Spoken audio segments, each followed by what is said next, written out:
Hello friends, welcome to என்னோட குட்டி உலகம். இன்றைக்கி நம்ம என்னோட ஸ்டைலில் முட்டை தொக்கு எப்படி செய்கிறதுன்னு பார்க்கலாம். நான் 4 முட்டையை எடுத்து வேக வச்சு அதை நான் வெள்ளையில் மட்டும் கீரல் போட்டு வச்சுருக்கேன். கட் பண்ணாதீங்க, கீரல் மட்டும் போட்டு வச்சுக்கோங்க. இப்போ ஒரு வானல் வச்சு அதில் கொஞ்சோண்டு எண்ணெய் விட்டுக்கோங்க. இந்த 5 முட்டையும் சேர்த்து காரத்துக்கு நான் மிளகாத்தூள் சேர்த்துருக்கேங்க.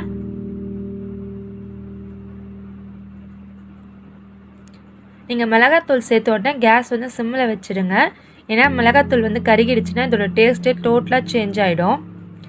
இப்போ அது நல்லா எல்லா பக்கமும் நல்லா லைட்டாக வறுக்கிற மாதிரி நல்லா வறுத்து எடுத்துக்கோங்க. நம்ம கீரி போடுறதுனால முட்டை வெடிக்காது, இல்லைன்னா பட்டு பட்டுன்னு ஒரு மாதிரி சத்தம் கேட்கும் இல்லைங்களா.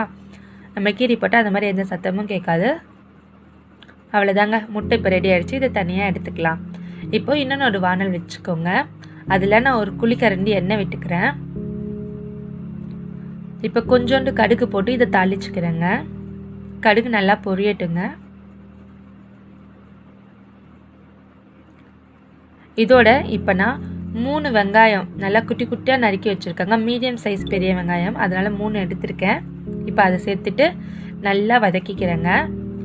நல்லா ஒரு லைட்டு ப்ரௌன் கலர் வரும் இல்லைங்களா, அந்தளவுக்கு நல்லா வதக்கிக்கோங்க. வெங்காயம் எந்த அளவுக்கு வதங்குதோ அந்தளவுக்கு டேஸ்ட் ரொம்ப நல்லாயிருக்கும். வெங்காயம் சீக்கிரம் வதங்கிறதுக்கு நான் கல்லுப்பு சேர்த்துருக்கேன். இப்போ வெங்காயம் நல்லா வதங்கிடுச்சு இல்லைங்களா. இதுக்கப்புறம் நான் ஒரு 4 தக்காளி பழம், நல்லா பழுத்து தக்காளி பழம், அது 4 பழத்தை குட்டி குட்டியாக கட் பண்ணி இதில் சேர்த்துக்கிறேங்க. இது நல்லா வதக்கி விடுங்க. இப்போ இந்த நேரத்தில் நீங்கள் மூடி போட்டு வேக வச்சிங்கன்னா சீக்கிரமாக வெந்துடும். பார்த்திங்கன்னா டக்குன்னு வெந்துடுச்சு. இப்போ நான் அந்த தக்காளி பழத்தை அந்த கரண்டியாலே நல்லா மசிச்சு விட்டுக்கிறேங்க. அப்போ தான் உங்களுக்கு அந்த தொக்கு நல்லா நிறையா கிடைக்கும். அட் சேம் டைம் டேஸ்டியாகவும் இருக்கும். இப்போ தக்காளி வெங்காயம் ரெண்டுமே நல்லா வதங்கி வந்துடுச்சுங்க. இப்போ இந்த டிஷ்ஷுக்கு தேவையான மிளகாத்தூள், மஞ்சள் தூள், மல்லித்தூள் 3மே சேர்த்துக்கிறேங்க.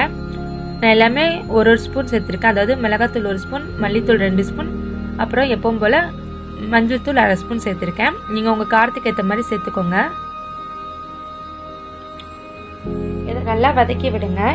இது எந்த அளவுக்கு சிம்மில் வச்சு நல்லா வதக்குறீங்களோ அந்த அளவுக்கு அந்த தொக்கோட கலர் பார்க்க ரொம்ப அழகாக தெரியும்.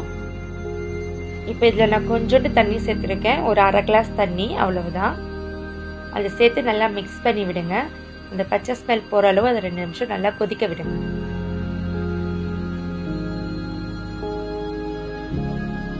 இப்போ இதோட பச்சை ஸ்மெல்லாம் போயிடுச்சு. இந்த ஸ்டேஜில் நான் கொஞ்சோண்டு இஞ்சி பூண்டு பேஸ்ட்டு சேர்த்து நல்லா வதக்கி விடுறேங்க.